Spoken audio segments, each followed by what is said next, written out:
Hello दोस्तों, I am नवीन और इस वीडियो में मैं करूँगा क्लास 10th का क्वेश्चन जो कि मैंने चैप्टर अर्थमेटिक प्रोग्रेशन से लिया है। तो चलिए शुरू करते हैं। तो देखिए सामने में दिया है in an AP S n equal to n bracket में 4n+1 then find the AP. तो देखिए यहाँ पर हमें एपी निकालनी है, हमें यहाँ एस एन गिवन है। तो एपी निकालने के लिए हमें ए यानी कि फर्स्ट टर्म और डी यानी कि कॉमन डिफरेंस पता होना चाहिए। तो सबसे पहले जो मुझे गिवन है मैं वो लिख लेता हूँ। मुझे यहाँ पर मालूम है कि एस एन यहाँ इक्वल है एन ब्रैकेट में 4n+1 के। तो यहाँ पर मैं n की वैल्यू को 1 मान लेता हूँ। अभी फ़िलहाल मैं लिख लेता हूँ कि लेट n इक्वल टू 1। तो जब मैं 1 पुट करूँगा तो यहाँ पर मैं लिखूँगा S1 n की जगह पर 1 पुट हो गया इक्वल टू यहाँ n की जगह पर 1 ब्रैकेट में 4 × 1 + 1। तो यहाँ पर अगर हम इसको सॉल्व करें तो यहाँ 1 4 × 1 4 4 + 1। तो इस तरह से अगर हम देखें तो हमारा S1 जो है आ जाता है यहाँ पर 5 के इक्वल, क्योंकि 4 + 1 5 को 1 से मल्टीप्लाई करेंगे तो 5। तो देखिए यहाँ पर S1 5 के इक्वल आया और S1 5 के इक्वल आया। इसका मतलब ये हुआ कि जो पहली टर्म का सम है वो 5 है।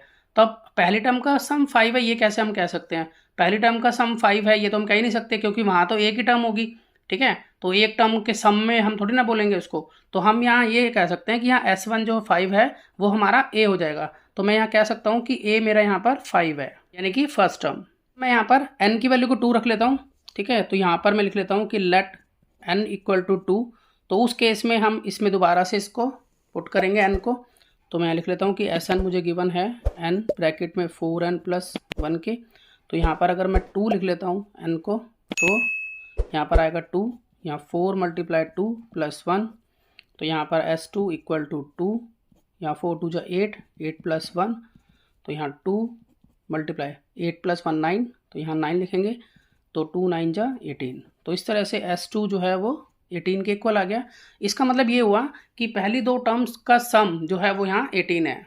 तो हम इसको ये भी कह सकते हैं कि भाई हमारी जो पहली टर्म है वो A1 है अगर, और दूसरी टर्म A2 है, तो इन दोनों को मिलाकर 18 आ रहा है। तो A1 तो हमें मालूम चल चुका है, अभी 5 निकाला था हमने। यहाँ पर हम 5 पुट कर लेंगे प्लस A2 यहाँ हम अभी निकालने वाले हैं। तो A2 निकालने के लिए हम 5 को राइट में शिफ्ट करेंगे तो माइनस का हो जाएगा। तो यहाँ पर 18 - 5, तो यहाँ A2 आ जाता है 18 के इक्वल। अब A1 A2 दोनों मुझे मिल चुके हैं, मुझे यहाँ पर AP बनानी है। तो देखिए AP बनाने के लिए हम कैसे करते हैं, पहले A लिखते हैं, फिर A + D, फिर A + 2D, फिर A + 3D, इसी तरह से AP को आगे बढ़ाते हैं। तो यहाँ पर मैं पुट कर लेता हूँ A और D की वैल्यू को। तो देखिए A जो है वो मेरा 5 था तो ये 5 रहेगा। अब देखिए आगे है A + D। अब D होता है कॉमन डिफरेंस, तो D निकालने के लिए हम क्या करते हैं, A2 में से A1 को लेस कर देते हैं। ठीक है, तो A2 मेरा आया है 13 और A1 मेरा आया था 5। तो 13 में से 5 गए तो बचता है 8। तो यानी कि A 5 है और D 8 है, तो 5 + 8 हो गया यहाँ 13।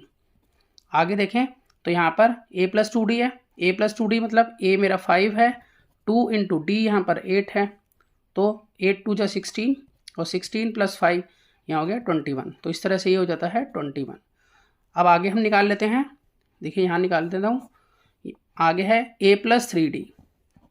तो यानी कि A 5 है प्लस 3 × D जो है वो 8 है, तो यहाँ पर 8 3 = 24, 24 + 5, तो इस तरह से बन जाता है 29। तो यहाँ पर A + 3D 29 के इक्वल है। इसी तरह से हम AP को आगे बढ़ाते रहेंगे।